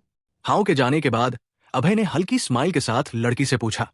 हाँ, मैंने आपको पुलिस स्टेशन पर देखा था और आपका नाम सुना था। पिछली बार रॉयल फूड स्पा में आपने मुझे बचाया था। थैंक्स। लड़की कृतज्ञ लग रही थी, लेकिन घबराई और डरी हुई भी थी। तुम मुझसे डर रही हो? अभय की भौहें सिकुड़ गई। उसे समझ नहीं आया कि ये लड़की उससे क्यों डर रही है। हाँ, मुझे डर है कि अगर आपने हाउ को मेरी असली पहचान बता दी तो वो मुझे छोड़ देगा। मेरे मम्मी पापा नहीं हैं। मुझे पूर्वांचल शहर में ट्रैफिक कर लाया गया था। हाउ ने मुझे तब बचाया जब मैं मरने वाली थी। मैं उसकी गर्लफ्रेंड हूं। मैं नहीं चाहती कि उसे मेरा पास्ट पता चले। लड़की घबराई हुई थी और डरते हुए बोली। एपिसोड 93। रानी, मैं तुमसे पूछना चाहता हूं, क्या तुम सच में हाउ लुओ को पसंद करती हो? अभय सिंह ने अपनी भौहें सिकोड़ते हुए पूछा। उसे पता था कि हाउ का ब्रेकअप होने के बाद से वो इमोशनली कमजोर हो गया था। अब जब उसे कोई मिला है तो अभय नहीं चाहता था कि हाउ फिर से धोखा खाए। मर्दों के लिए औरतों से एक बार धोखा खाना ठीक है, लेकिन दूसरी बार नहीं। एक बार गलती से गिरना लापरवाही है, लेकिन 2 बार गिरना बेवकूफी। मैं सच में हाउ को पसंद करती हूं। जब मुझे स्पा में ट्रैफिक किया गया था, मैं वर्जिन थी। फिर आपने मुझे बचाया। अच्छा हुआ। मेरा कुछ नहीं बिगड़ा। प्लीज, मेरे पास्ट के बारे में किसी को मत बताना। रानी की झाइयां उसके डरे हुए चेहरे के साथ हिल रही थी जब वो बोल रही थी। वो सच में हाउ को चाहती थी। जब से उसे पूर्वांचल शहर में ट्रैफिक किया गया, उसे मार खानी पड़ी, गालियां सुननी पड़ी और भूखा रहना पड़ा। हाउ ने उसे उस सब से बचाया था। मॉल में उसकी सेल्स पर्सन की नौकरी भी हाउ की मदद से ही मिली थी। वो उसके लिए सिर्फ शुक्रगुजार नहीं थी, बल्कि उस पर भरोसा और प्यार भी करती थी। वो सच में डरी हुई थी। उसे डर था कि अगर हाउ को उसका पास्ट पता चल गया तो वो उसे नफरत करेगा और छोड़ देगा। स्पा में ट्रैफिक होना कोई शान की बात तो थी नहीं। टेंशन मत लो, मैं किसी को नहीं बताऊंगा। अभय ने सिर हिलाया और वादा किया। अभय बहुत समझदार था। उसे आसानी से पता चल गया कि रानी सच बोल रही है। वो एक बेचारी लड़की थी। चूंकि वो हाउ को सच में पसंद करती थी और अभी भी वर्जिन थी, तो अभय उनकी जोड़ी को सपोर्ट करता था। थैंक्स भैया, रानी ने उत्साह से कहा। उसकी आंखें कृतज्ञता से भरी थी। भैया अभय, मैं आइसक्रीम ले आया। बातचीत खत्म होते ही हाउ लुओ हाथ में आइसक्रीम लिए दौड़ता हुआ आया। Thanks how. अभय ने आइसक्रीम लेते हुए थैंक्स कहा। भैया, अभय की सर्विस करना तो बनता है। हाउ ने अपना सिर खुजाया और हंसते हुए कहा। अपने भैया अभय के लिए उसके मन में बहुत सम्मान था। जो शख्स फ्लाइंग कार पार्टी को सरेंडर करवा दे, वो सुपर हीरो से कम नहीं। भले ही वो थोड़ा स्लो था, लेकिन बेवकूफ नहीं। उसे पता था कि अभय का छोटा भाई बनकर वो चैन से रह सकता है। भैया अभय, आपको और क्या चाहिए? मैं लेने में मदद कर दूं। मुझे यहां की एसेटेन अच्छे से पता है। रानी कुमारी ने उत्साह से पेशकश की। उसने देखा कि हाउ अभय को भैया अभय कह रहा है तो उनका रिश्ता अच्छा होगा, और हाउ की गर्लफ्रेंड होने के नाते उसे भी भैया अभय कहना चाहिए। भैया ने उसकी बहुत मदद की थी, तो उसे भी उनकी मदद करनी चाहिए। मुझे एक वॉशिंग बोर्ड चाहिए। तुम्हें पता है कौन सा ब्रांड अच्छा है? अभय ने रानी को स्माइल दी और पूछा। क्या वॉशिंग बोर्ड? रानी और हाउ दोनों हैरान हो गए। उनकी आंखें अजीब तरह से अभय को घूरने लगी। वॉशिंग बोर्ड, ये शब्द सुनकर कई ख्याल आते हैं। ज्यादातर औरतें इसे खरीदती हैं। औरतें कपड़े धोने के लिए वॉशिंग बोर्ड लेती हैं। मर्द तभी लेते हैं जब उन्होंने कुछ गलत किया हो। उनकी बीवी उन्हें सजा के तौर पर वॉशिंग बोर्ड पर घुटने टिकवाती है। शायद भैया अभय शादीशुदा है, लेकिन ऐसा लगता नहीं था। नहीं, हाउ को इसकी कोई खबर थी। वो बहुत कंफ्यूज और उत्सुक था। अरे, ये क्या घूर रहे हो? मैंने कहा वॉशिंग बोर्ड लेना है। तुम लोग इतने शॉक्ड क्यों हो? तो पता है कौन सा ब्रांड अच्छा है? उनके अजीब नजरों से वो नाराज हो गया। उसे पता था कि वो सोच रहे होंगे कि वो अपनी बीवी से डरता है, इससे उसे चिढ़ हो रही थी। भैया अभय, सबसे अच्छा ब्रांड है बीवी की सुनो। रानी ने हंसी रोकते हुए कहा। उसे इलाका अच्छे से पता था और वो सबसे मशहूर ब्रांड जानती थी। क्या? बीवी की सुनो वॉशिंग बोर्ड? ऐसा नाम भी है? मैंने कभी सुना क्यों नहीं? अभय बहुत हैरान था और रानी की बात पर थोड़ा शक भी हुआ। अभय के चेहरे पर अविश्वास देखकर रानी समझ गई कि वो क्या सोच रहा है। उसने समझाना शुरू किया। भैया अभय, बीवी की सुनो वॉशिंग बोर्ड मार्केट का सबसे अच्छा नाम है। इसे एक सुंदर लड़की ने बनाया था और ये हाल ही में आया है। वाह, तो सच में ऐसा ब्रांड है और अभी अभी आया है। तभी मुझे पता नहीं था। रुकिए, रानी ने कहा कि इसे एक लड़की ने बनाया। अब समझ आया, उसका पति जरूर उसकी बात नहीं मानता होगा और हमेशा उससे लड़ता होगा, इसलिए उसने ऐसा नाम रखा। मानना पड़ेगा, औरतों की कल्पना और क्रिएटिविटी कमाल की होती है। ठीक है रानी, मेरे लिए एक बीवी की सुनो ले आओ, अभय ने चिढ़ते हुए कहा। वो खुश नहीं था। क्या करे, उससे गलती हो गई थी। बीवी को खुश करने के लिए वॉशिंग बोर्ड तो लेना ही पड़ेगा। ठीक है भैया अभय, मैं अभी लाती हूं। रानी ने फिर से हंसी रोकते हुए रैक से सबसे अच्छा वॉशिंग बोर्ड निकाला। गहरा लाल वॉशिंग बोर्ड आधा मीटर लंबा था। उस पर साफ सुथरे पैटर्न थे। ये देखने में अच्छा था और क्वालिटी भी बढ़िया थी, लेकिन इसका नाम सुनने में बहुत अजीब था। आसपास के लोग जो उसे वॉशिंग बोर्ड खरीदते देख रहे थे, उसे अजीब नजरों से देख रहे थे, जिससे अभय बहुत उदास हो गया। उसे पता था कि उन लोगों की नजर में वो एक ऐसा पति है जो अपनी बीवी से बहुत डरता है। हाओ रानी, मैं पहले निकलता हूं, फिर मिलते हैं। अभय उन नजरों को बर्दाश्त नहीं कर पाया। वो बहुत तीखी थी। उसने बीवी की सुनोता लिया, पैसे दिए और मॉल से तेजी से बाहर निकल गया। अब वॉशिंग बोर्ड ले लिया, बीवी को रिपोर्ट कर सकता हूं। अभय बड़बड़ाते हुए वॉशिंग बोर्ड लेकर शाही महल की ओर चला, अपनी बीवी को देने के लिए तैयार। उसी वक्त हिम शिखर कॉरपोरेशन के सिक्योरिटी डिपार्टमेंट में एक साजिश चल रही थी। डिपार्टमेंट में 3 लोग थे, सिक्योरिटी चीफ किरण, ट्रेजरी चीफ देकवान और सेल्स का कर्मचारी पिंग वशिष्ठ। भाई किरण, हमारा टारगेट अभय सिन्हा को निकालना है। तुम्हें क्या लगता है कैसे करें? पिंग वशिष्ठ ने अपनी भौहें उठाते हुए कहा। उसे अभय से नफरत थी। उनका रिश्ता बहुत खराब था। तो जब किरण ने उसे अभय को फंसाने के लिए बुलाया, वो तुरंत मान गया। बहुत आसान है, मैं देकवान से ट्रेजरी की सारी फाइलें लाऊंगा। तुम सेल्समैन हो और अभय से वाकिफ भी। तुम कंपनी की फाइलें उसके ड्रॉर में रख दो। फिर कल जब ट्रेजरी डिपार्टमेंट रिपोर्ट करेगा कि फाइलें गायब है, तुम कह देना कि अभय ने चुराई। वो पक्का निकाला जाएगा। किरण के चेहरे पर अंधेरा था। उसने ठंडे लहजे में अपनी प्लान बताई। भाई किरण, कुल कितनी कंपनी फाइलें हैं? देकवान, कंपनी का डिपॉजिट पिंग को दे दो। किरण ने हल्की स्माइल दी और अपने पास बैठे चश्मे वाले अधेड़ से कहा। वो चश्मे वाला अधेड़ ट्रेजरी हेड था और किरण का चाचा भी, जो उसके बाप के नीचे काम करने वाला काबिल आदमी था। यह प्लान अभय को फंसाने के लिए पक्का था। ठीक है, उस अधेड़ ने कंपनी का डिपॉजिट पिंग को दे दिया। वाह, ये तो 1 करोड़ है। क्या ये ज्यादा नहीं हो गया? पिंग के हाथ कांप गए जब उसने डिपॉजिट देखा। इतना कि वो उसे गिरा ही देता। ज्यादा नहीं। हमें बस ये फ्रेम करना है कि अभय ने ये 1 करोड़ चुराया। न सिर्फ वो निकाला जाएगा, बल्कि जेल भी जाएगा। मैं उसे पूरी तरह बर्बाद करना चाहता हूं, किरण ने जहरीले अंदाज में कहा। उसका चेहरा उदास था और आवाज नफरत से भरी थी। एपिसोड 94। रात के 9 बज चुके थे और अंधेरा छा गया था। अभय सिंह वॉशिंग बोर्ड लेकर शाही महल वापस आया। जब वो मोहल्ले के गेट से गुजरा तो सिक्योरिटी गार्ड्स की तिरछी नजरों का सामना फिर से करना पड़ा। इन गार्ड्स के लिए वॉशिंग बोर्ड वही मर्द खरीदते हैं जो अपनी बीवी से डरते हैं। कसम से दोबारा कभी वॉशिंग बोर्ड नहीं खरीदूंगा। अभय ने गार्ड्स की अजीब नजरें देखकर मन में जोर से सोचा। हनी, मैं आ गया। अभय ने दरवाजा खोला और ड्राइंग रूम में बैठी शालिनी गुप्ता से कहा। शालिनी एक सफेद जालीदार नाइटवेयर ड्रेस पहने थी। उसकी रेशमी गोरी त्वचा और चमकती आंखें सितारों की तरह थी। वो सच में बहुत खूबसूरत लग रही थी। नाइटवेयर ने उसके सेक्सी शरीर को ढक रखा था।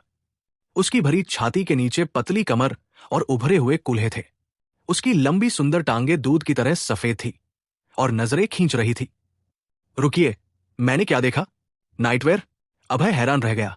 यह पहली बार था जब उसकी हनी ने घर पर नाइटवेयर पहना था। उसने अपनी आंखें मली। यकीन नहीं हो रहा था, लेकिन सामने सब कुछ सच लग रहा था। यह सपना नहीं था। शालिनी सच में नाइटवेयर पहने थी। शालिनी के चेहरे पर घबराहट की एक झलक दिखी जब उसने अभय को देखा। उसने फटाफट अपनी किताब सोफे के नीचे छिपा दी। वो नहीं चाहती थी कि अभय वो किताब देखे। हाय राम, वो देखते देखते रह गया। शालिनी ने अपनी छोटी हथेली से सीने को थपथपाया। उसका चेहरा घबराहट से भरा था। वो एक किताब पढ़ रही थी जिसका नाम था चालाक औरत को कैसे हराएं। ये किताब उन तरीकों के बारे में थी जो घर तोड़ने वाली औरतों को हराने में मदद करती थी। किताब की लेखिका एक ऐसी पत्नी थी जिसका पति एक चालाक औरत के चक्कर में पड़ गया था। अपने पति को वापस पाने के लिए उसने कई तरकीबें आजमाई और आखिरकार उस औरत को हरा दिया। किताब में चालाक औरत को हराने के सारे तरीके लिखे थे। शालिनी खास तौर पर बुक स्टोर गई थी ये किताब खरीदने। वो सीखना चाहती थी कि रूपा सिन्हा को कैसे हराया जाए। उसे उम्मीद नहीं थी कि अभय तब आएगा जब वो किताब में डूबी हुई थी। इससे वो बहुत डर गई। जरा सोचिए, वो नाइटवेयर में थी। शालिनी ने नाइटवेयर इसलिए पहना था क्योंकि किताब में लिखा था कि चालाक औरत को हराने के लिए पहले अपने पति को आकर्षित करना पड़ता है और उसे अपनी तरफ करना पड़ता है। यह पहली बार था जब शालिनी ने अपने पति के सामने नाइटवेयर पहना था। उसके दिल में बहुत शर्मिंदगी और घबराहट थी। अगर किसी को पता चल जाए कि आइस क्वीन अभी शर्मा सकती है तो उनकी आंखें फटी रह जाएंगी। लेकिन सच कहें तो शालिनी शर्माते हुए भी बहुत खूबसूरत लग रही थी। तुम वॉशिंग बोर्ड ले आए?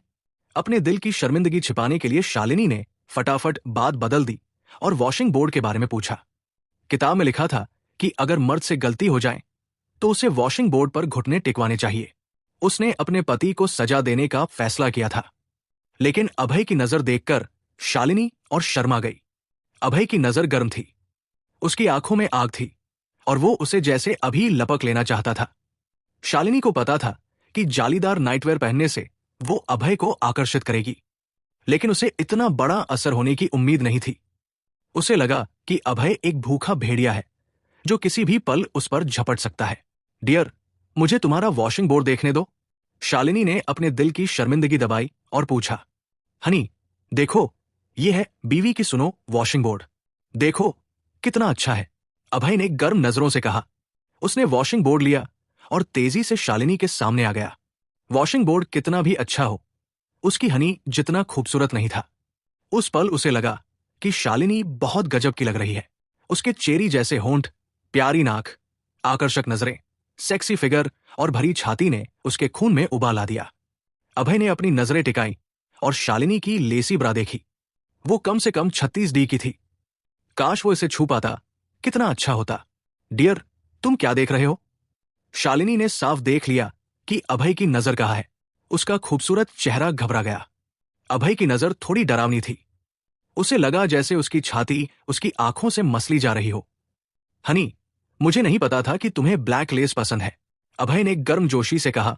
उसकी आंखों में स्माइल थी। सफेद रंग पवित्रता दिखाता है, पिंक क्यूटनेस और ब्लैक आकर्षण। उसे उम्मीद नहीं थी कि शालिनी के ठंडे बाहरी रूप के नीचे इतना गर्म दिल है। क्या करूं, क्या करूं? अभय ने मेरी लेसी ब्रा देख ली, कितना शर्मनाक है। शालिनी का चेहरा घबराहट और शर्मिंदगी से भर गया। अरे डियर, मैं थक गई हूं, सोने जा रही हूं।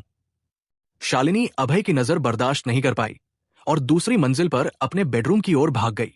धड़ाम, शालिनी ने दरवाजा बंद कर दिया। उसका चेहरा लाल और घबराया हुआ था, जैसे उसने रेड वाइन पी ली हो। छोटी शालिनी, कितना शर्मनाक है। उस लड़के ने तुम्हारी ब्लैक लेस देख ली। शालिनी ने शर्मिंदगी में अपना सिर कंबल में छिपा लिया। वो तो अभय को सजा देना चाहती थी और उसे वॉशिंग बोर्ड पर घुटने टिकवाना चाहती थी। लेकिन इस मुलाकात के बाद वो अपने प्लान पूरी तरह भूल गई। इस बार तेज भाग गई। अभय ने शालिनी को जल्दी भागते हुए देखकर बड़बड़ाया। उसने सोफे का कुशन उठाया और नीचे एक किताब मिली। ये वही किताब थी जो शालिनी पढ़ रही थी। इसका टाइटल था चालाक औरत को कैसे हराए। अभय ने किताब खोली और उसे देखा। उसे आखिरकार समझ आया कि शालिनी ने आज नाइटवेयर क्यों पहना था। किताब में लिखा था कि औरत को अपने पति को आकर्षित करने के लिए नाइटवेयर पहनना चाहिए। मुझे ये किताब पसंद है। अभय को किताब का कंटेंट अच्छा लगा। उसे पता था कि ये किताब औरतों को अपने पति को लुभाने का तरीका सिखाती है। अभय को पता था कि शालिनी शर्मीली है, तो वो दूसरी मंजिल पर उसे ढूंढने नहीं गया। इसके बजाय वो पहली मंजिल पर अपने बेडरूम में सोने चला गया। अगले दिन सूरज चमक रहा था। एक और अच्छा दिन था। अभय उठा और नहा धोकर तैयार हुआ तो उसे पता चला कि शालिनी काम पर चली गई थी। शालिनी कल से अभी भी शर्मिंदा थी और अपने पति से मिलने से डर रही थी, तो वो छिप गई। काम पर जाने का टाइम हो गया। अभय ने 2 मिनी पकौड़े खाए और 1 कप दूध पिया। फिर वो हिम शिखर कॉर्पोरेशन की ओर चल पड़ा। आधे घंटे बाद वो हिम शिखर कॉर्पोरेशन पहुंचा। पहली मंजिल पर कदम रखते ही उसे चर्चाओं की आवाजें सुनाई दी। सुना क्या? कल रात फाइनेंस डिपार्टमेंट से चोरी हो गई।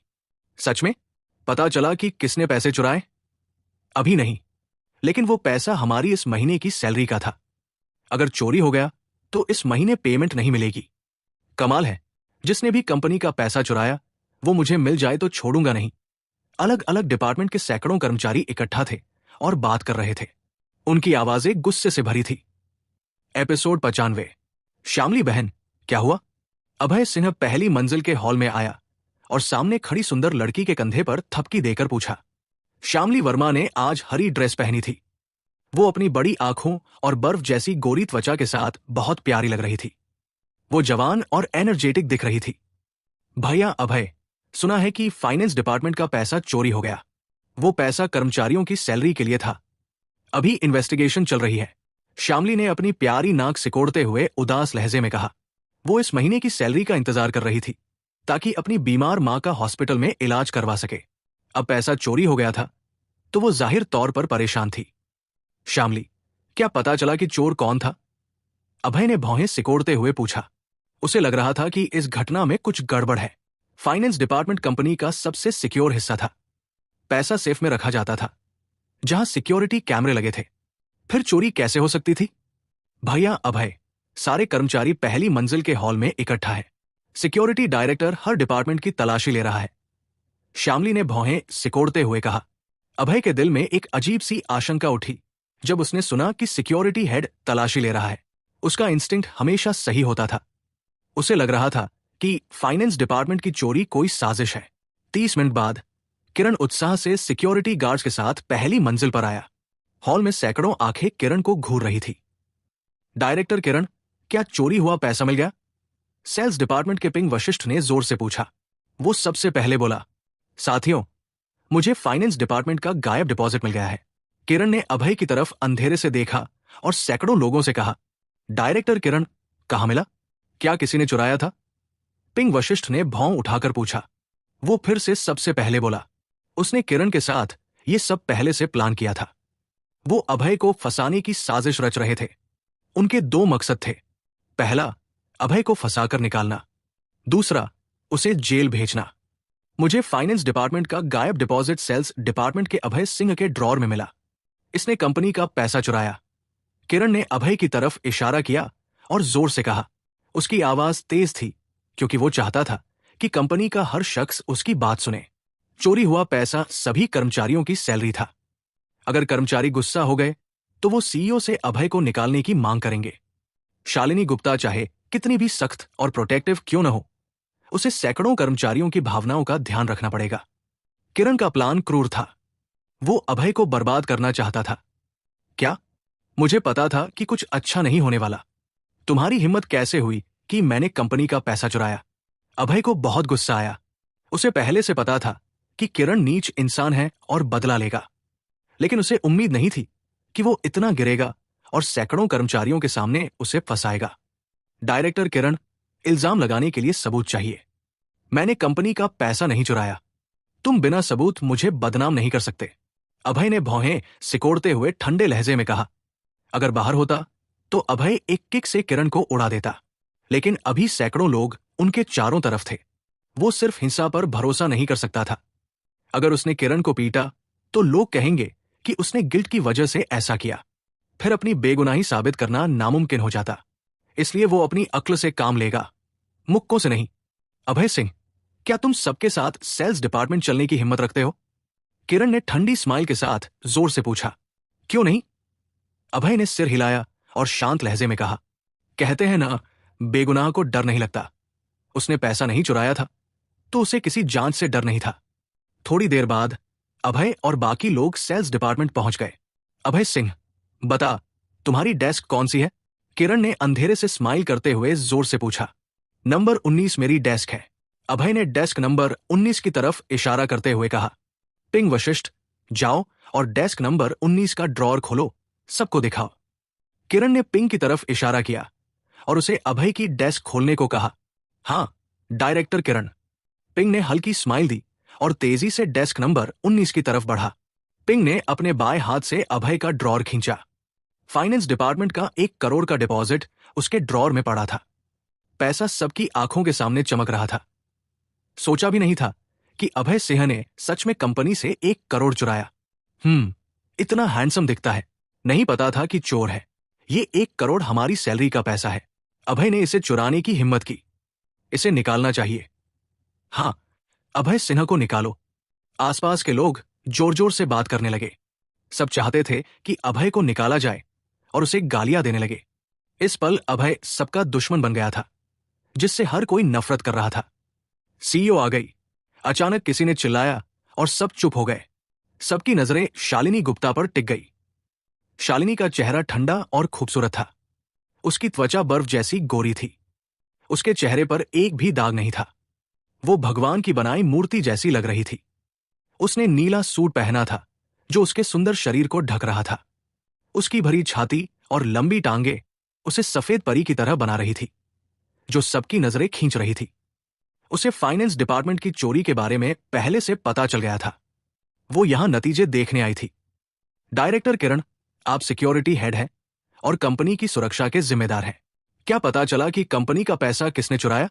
शालिनी ने हल्के से पूछा। सीईओ, हाँ, मुझे पता चल गया है। अभय सिंह ने कंपनी का पैसा चुराया। किरण ने अभय को ठंडी नजर से देखा और जोर से कहा। वो हर बार तेज आवाज में बोलता था ताकि सब उसे सुन सकें। क्या अभय ने कंपनी का पैसा चुराया? शालिनी कंफ्यूज और हैरान रह गई। उसे लगा कि किरण पागल हो गया है। उसका पति कंपनी से पैसा कैसे चुरा सकता है? यह पूरा बकवास था। आपके पास क्या सबूत है? शालिनी का चेहरा ठंडा हो गया। वो किरण के इल्जामों से नाराज थी। बेचारा किरण सोच रहा था कि शालिनी अभय की वजह से नाराज है और मन ही मन खुश हो रहा था। सीईओ, हमें फाइनेंस डिपार्टमेंट का 1 करोड़ का डिपॉजिट अभय सिंह के ड्रॉर में मिला। सबने इसे देखा। अगर आपको यकीन न हो तो इनसे पूछ लीजिए। किरण ने हल्की स्माइल दी और आसपास के लोगों की तरफ इशारा करते हुए कहा। उसे पता था कि अकेले वो अभय को नहीं निकाल सकता, लेकिन अगर कंपनी के सैकड़े कर्मचारी अभय को निकालने की मांग करेंगे तो शालिनी चाहे जितना भी अभय को बचाए, वो सैकड़ों लोगों की मांग के आगे नहीं टिक पाएगी।